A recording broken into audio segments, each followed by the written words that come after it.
Hi, good afternoon. I'm Sandra Leiderman. I'm the managing director of the UA Little Rock Cyber Gym. And with me is Philip Huff, director of research for the Cyber Gym.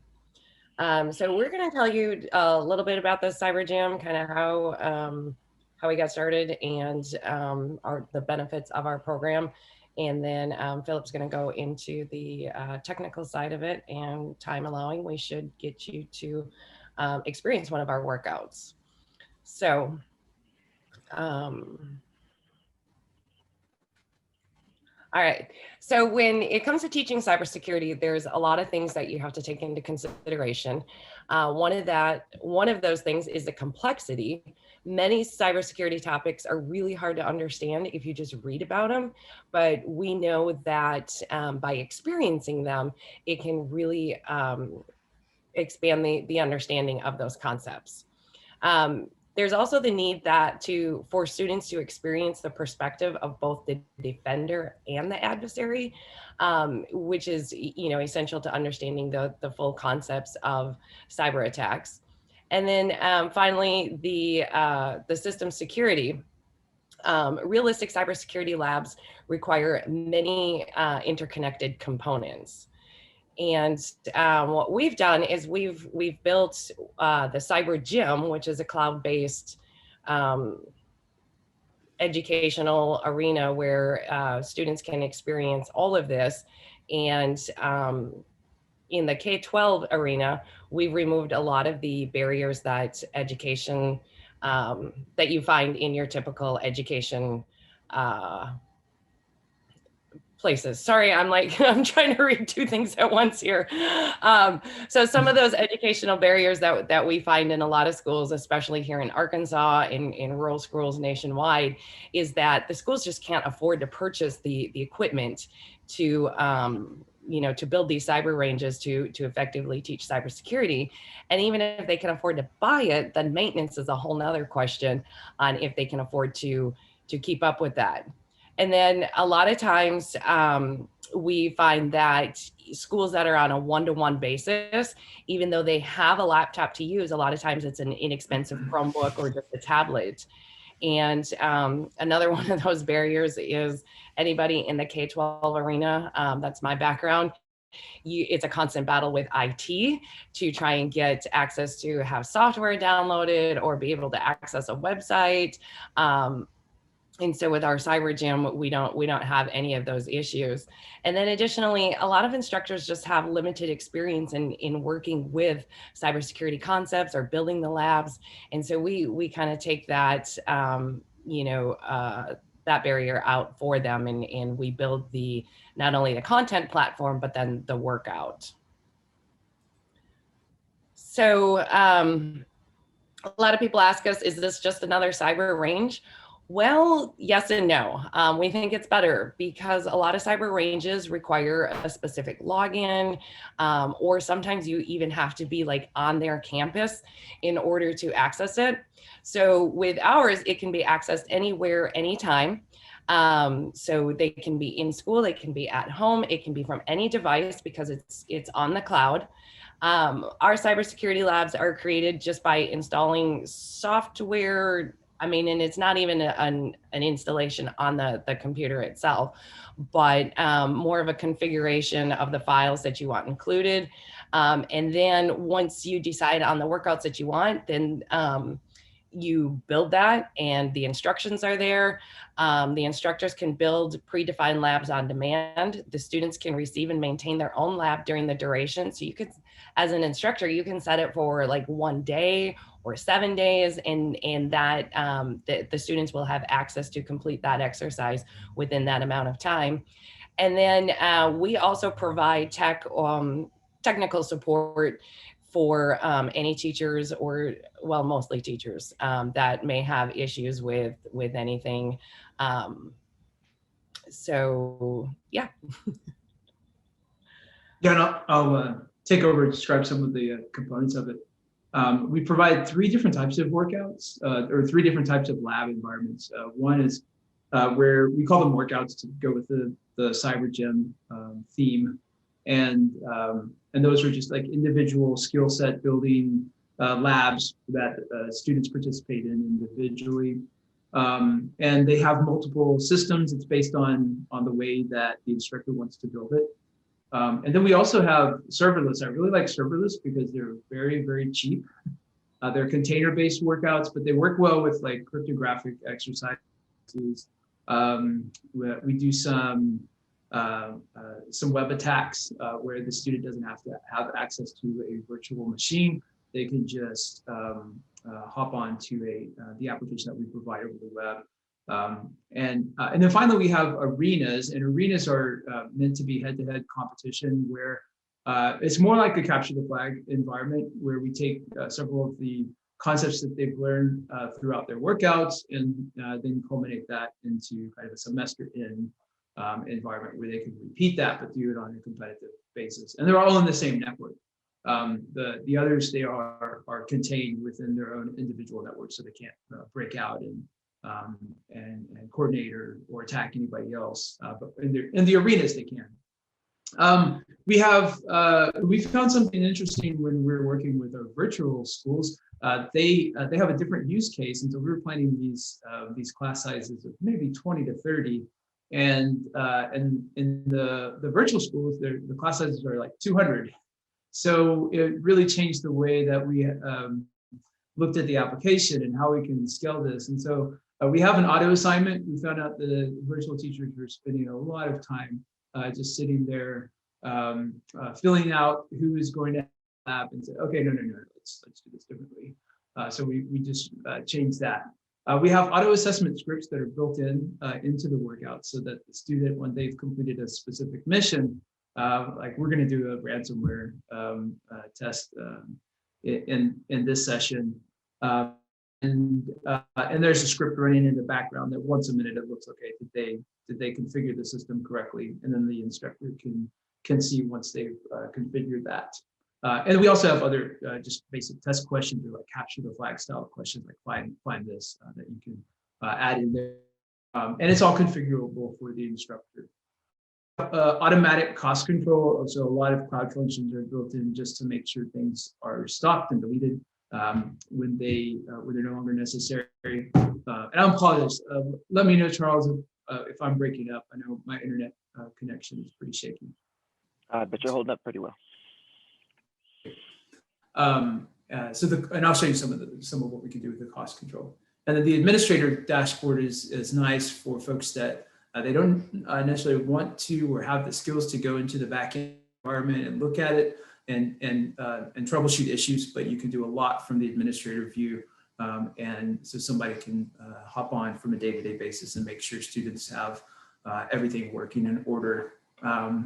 And we also have a customized deployment script. So all you need is a Google Cloud project, and you can point the scripts to that cloud project.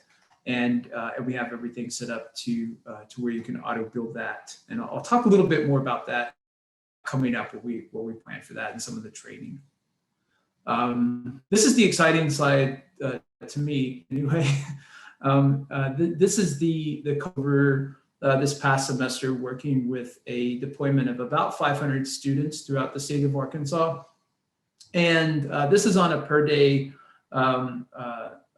cost for the cloud. And so you can see some of our more expensive cloud workouts occurred in September. I really liked October because it was mostly container-based serverless computing. You can see it was like nothing. It was free that month. And then things picked up and they just started a new workout. So, but overall, I mean, for the cost of a decent laptop, we've been able to give around 500 students so far 4 different good quality cybersecurity workouts. And this is something that they do within their Chromebooks or their whatever device that they have from their home, and it's all contained within their browser. And so we only pay for what they use, and we have timeouts. Like once they're finished, then we time it out so that we can keep those costs down as low as possible. So these are some of the deployments that we have to date. This has been a very rapid buildup for us as a project, but we've had several iterations to get things better. So probably early this summer is when I would feel comfortable saying, okay, this is ready for open source to just go and take it, and you can rely on this in maybe the fall of 2021 to be something that is usable. So Virtual Arkansas is our biggest deployment that has about 500 students, and that's growing. That's based on the cybersecurity curriculum here in the state, and you can imagine the virtual deployments are pretty big right now. And then we use it at UA Little Rock. We have a BS in cybersecurity, and so we have students that we're trying to just get that into the tech fees, but it's very cheap as well, so they don't have access to the labs. And we're able to give them, in some cases, we have like 6 or 7 servers per student in the lab. And they're still paying maybe an overall cost of 150 or less for the entire semester of use. And then we partner with the Forge Institute in the cyber apprenticeship program that they have. And they have various classes go through a boot camp. And we've provided this for them where they've customized they have their own DNS, they have their own logo, color scheme, and everything.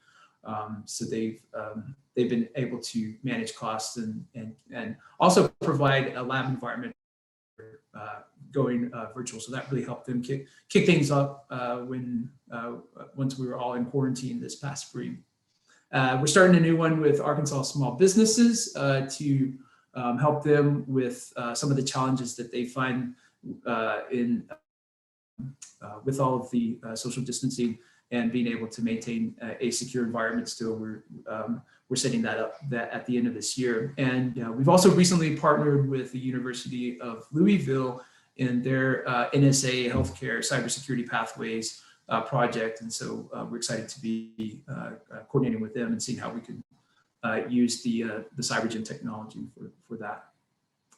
Some of the things that we're working on, setting up an interface for instructors to build their own workouts more easily. Right now, we have YAML files that they're pretty easy to use, and they take away a lot of the unnecessary details when you're setting up Google Cloud.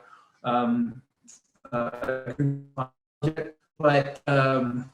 we're setting it up to where they can specify it within their browser. And so if they have a good idea, they have a server that they have specific attacks set up for the students, and they can immediately deploy that without needing to use one of our prepackaged YAMLs. I mean, we have about, I don't know, Sandra, like 20 or so different individual workouts, but you can set up your own. I mean, sometimes I just get the idea in class, like, oh, I want to do this. And then I'll do that a few days before, and then I'm able to get that out to my students. We're making the serverless container more easy to deploy because that is so stinking cheap. It's 0.001 cents an hour compared to 13 cents an hour. And so, we always look, okay, is there a way we can make a container deployment instead of using a full network? And in some cases we can't. Like when you're working with firewalls, you just can't do that. But or some types of when you need a full operating system, you just can't do that. But in other cases, we found that to be pretty successful. So we're working to make that deployment a little easier to move forward with. And we're tagging each of the workouts that we provide with a nice reference. So it's very easy to see where these skills apply. And we can add some other metadata there as well. I know the Teach Cyber has recently come out, teachcyber.org. They have some curriculum. We can add mappings there as well. And we're looking for student performance tracking because we have all these students, and even though we're not getting information about them, we do want to use this as research to what workouts are more effective in the students learning the objective. What are they more interested in? How can we engage them better? So we're working to get some metadata from the students, not personal metadata, but just metadata about the workouts to have some better understanding of that. A few other things I'm excited about is Google has a really nice Iot Core that you can connect cloud resources to. So I really, really, really want to have workouts to where you can put like a Raspberry Pi in front of the student with a industrial control system set up to where something's rotating, something's blinking, and so they can start seeing the physical instantiation of cyber attacks in front of them for very low cost. Definitely under $100, but within the $30 to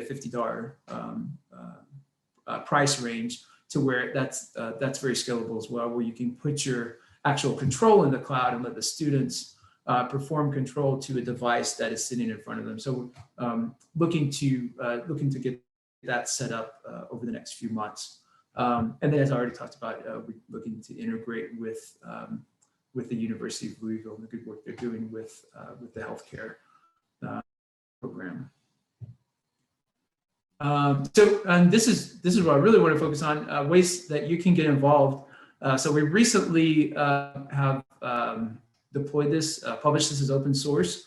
Hold up, I am going to make a major push to get our latest code updates. It was we got it out there in September, and then you know how it goes with the semester. So we're getting them the latest and greatest up there, hopefully today. And then we ask you, we'd love if you could send us your email, maybe even through the chat. Let us know if you would like to be a contributor in the open source environment. We can put you on to where you can identify issues. We can notify you when we've made updates, but start developing that open source community, and then hopefully be able to share workouts in there as well. But I have Sandra's email address, and then you can email me or email either of us on to get set up in GitHub as a collaborator. And that leaves us time for a demo. So let me show you. Let me pull this over. Can you see this screen okay? Yes. Okay. So this is what the instructor would see when they're building their workouts. And so I'm gonna just see symposium. They can call it whatever they want, and then how I'm just only going to keep this for a day. And really, after this, I'll probably delete all of your workouts just to save some money. So how many people do we have on? Like 96. Okay. Well, if that's anything like my my classes at school, that means there's only like 10 people actually listening, right? So I'll say 50 workouts. So we'll do it that way. And then the nice thing about this is it's very scalable, and you can deploy it asynchronously, and so it takes about the same time to build 50 workouts as it does a single workout. Of course, we may stress test it here. So these are all in deployment right now, and this is what we found out with Virtual Arkansas is who wants to go there and assign these to 200 individual students. So I'm going to send a link out here. I think that's correct.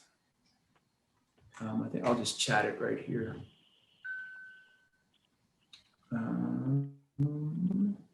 I'm loving all the chats. Yeah. Hey, we're listening. We're paying attention. We got it. Oh, that's good. That's way better than my virtual experience. It's like, okay, am I the only one here still? Because I don't want to be here either. All right, so Did you I'll put go the ahead and grab one. So this is, yeah, just click on that. Oh, I'm sorry, direct messages. Sorry, Andy. Okay, Andy I was like, I don't see it yet. There we go. There we go. All right, so you can click on that, and so we have a lock on that so that everybody can grab those asynchronously. And again, the demo gods may not work with me today, but hopefully that works. We've done a few, we call them mega builds with the Virtual Arkansas and deployments, and they seem to work pretty well. So it takes show you what's going on in the back wall while we're doing that. What workout is this? This is ransomware. Okay. So this is just, and it's not real ransomware, it's fake, but it just gives the students the experience of ransomware. We don't, a lot of the Arkansas cybersecurity courses, they're early on, so that we don't have a lot of advanced courses at this point. So we're just tying some adversarial components to their education to kind of give them that experience. All right, so y'all can see how much y'all are costing me right here. No, just kidding. It's probably about $10 for this whole thing. So let me show you where your instances are getting built. What that does in the background is it builds the networks and then it builds. Yeah, you can start now, although it's going to take a little bit. So you can see all of you all are getting built. And one thing to watch out for is quotas. You have to work with Google to make sure your quotas are at the right spot. One of the things I found with those free accounts you provide, if you ask for, hey, I want quotas for up to, to where I can run 10,000 servers simultaneously, they start to ask questions. But I mean, you can see all of your servers are spinning up. It doesn't take forever, but it does take a little bit. And you have a Windows server, and those take a little longer than your Linux servers. But Vicky asked how instructors monitor this. There are built-in assessments for each workout when you're using them in the high school environment. And so students have to, go through each stage of the workout and be able to type things in to the built-in assessment, which, I was going to say it was down at the bottom there. There was. Oh, sorry. No, that's okay. That's okay. On that screen, it's the assessment, and this is the student side. So this is what the students would see, and they would, have to basically fill in the blanks on what they're looking for, and then the teachers get a report of that. Philip, am I right? Yeah, this is the report. Oh no, yeah, the teachers do, and I'll have to go back to the teacher landing page. But they would see the same thing. Yeah, and let me. Okay, still building. Once it builds, then you have to start it again. When we build it, the idea is that, okay, the teacher's going to come in here the night before, build everything, and we want to make sure everything stops. Otherwise, we're going to be paying for that all night long. And so that stops, and then so once this stops, you can work out, and there's a timer for, you have 2 hours, and then we'll automatically stop it after the 2 hour period. And what we found is, like, most people use it during the class period, but if a student wants to go home and they just want to work on it in the evening, then they can pull it up and start doing it then. It doesn't really cost all that much. On the very back end, you can go and see what everybody is doing and look for. This is more on your main side. You'd be able to go in and identify who may be having an issue and see what's going on with their individual servers. So let me pull up one of these. Does the instance end after some time period if the student doesn't nuke it when it's done? Oh yeah, we don't want the student to nuke it. We gave them that just if something terrible happens and like they set a firewall rule and they can't get out, then we give them the nuke option. But otherwise, after the 1 day, for here, it's all of these exercises. There will be no this left in the Google Cloud running in central Iowa.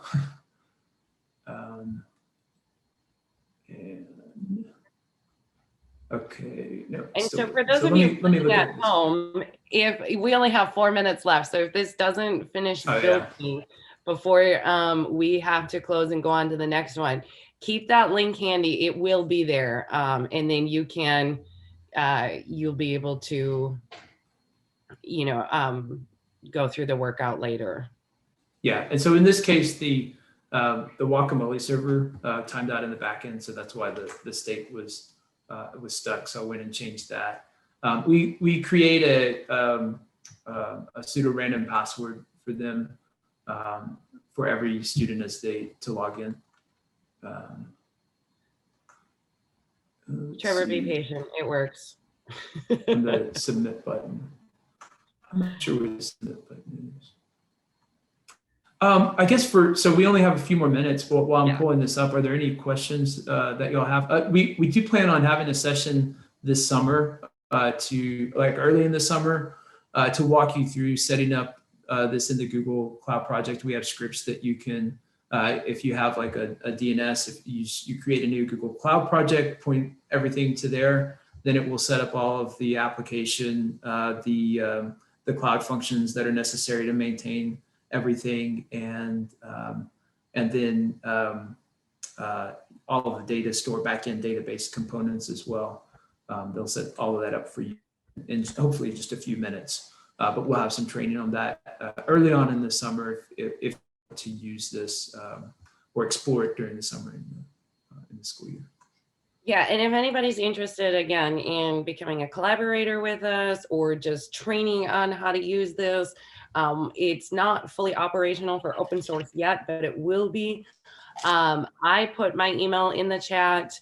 I think it's on the program. Just send me an email, tell me what you're interested in. I'll add you to the list. And then when we get things scheduled, I'll send you out an invite like, hey, we're going to do a training on this day, or, we're ready to deploy, things like that. So keep my email address handy. And Philip's, of course, too, but he's just going to forward it to me anyway. So let's save a step and just email me directly, and we'll get you on the right list and keep you informed as we keep developing it. Yes. Yeah, do you want to chat your? I'll go ahead and chat mine too. And if you are interested in the being in on the GitHub project, then let me know and I can add you as a collaborator. Just send me your email address. So this is the Guacamole server. Oh, CyberGem 1. There we go. And that's what allows them to access either through VNC or remote desktop within their Chrome browser. So it bypasses any type of IT requests that might be necessary in the school. Okay, I guess 2 more minutes. Any last questions before we turn it back over to Charles? Thank you very much, Phil. Yeah, this is a great site. I've already started a workout. I'm actually interested in my own kids doing this outside of the classroom. I think this would be a great tool, something like that. Let us know. We ran a summer camp last year that we did workouts in. It was all virtual. We plan to do it again this summer. So use that same email address. Let me know that you have kids interested in the summer camp. It was pretty cool. We did some content. We had guest speakers. We did the workouts. We had 75 kids logging online 3 hours every day for a week during the summer. It was pretty exciting. So yeah, keep that email address and let us know if you have kids or if you're interested in being an instructor, because we do need help. The more people that get excited about this summer camp. Dr. Roberto, it is grades 7 through 12. We did allow some 6th graders in, but that was a little, what do you call it? Over their heads. They ended up dropping halfway through, but our 7th graders stuck through all the way. So it was a lot of fun. Anyway, yeah, so instructors or kids, let me know on that too, because like I said, the more this gets out, we break them into breakout rooms. And so we're going to need instructors to help us out with that. The summer camp was 2.5 hours every day. We had a morning session and an afternoon session that we ran for 2 weeks. Awesome. Yeah, that sounds very useful and exciting. Yeah, I'll be looking forward to getting into that. So we'll be staying in touch. Thank you, Sandra and Philip again from the University of Arkansas. Thank you for that great presentation. And